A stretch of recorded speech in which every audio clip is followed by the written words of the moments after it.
বিপদনাশিনী পূজা হওয়ার ফাঁসালি পড়া হওয়ার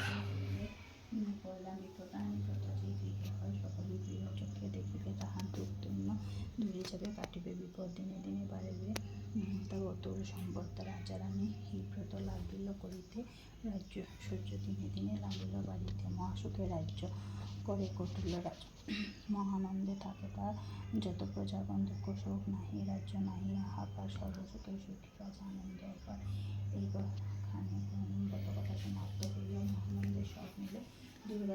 বইয়া ফাঁসালি সোনার পরিবারে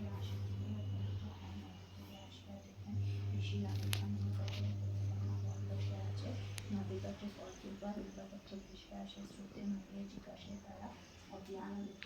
ঋষি বিস্তারিয়া ইহার কারণ কোথা হতে আসে দেশে পূজা আয়োজনিত কোথা হতে বেশি বেশি আসে বুঝিবার নারী নারদ পরিবর্তে পুজিয়া ভবানী পূজা শেষে ফুলা একবারে ফাঁসালিত মুগ্ধ হয়ে গেছে। শিব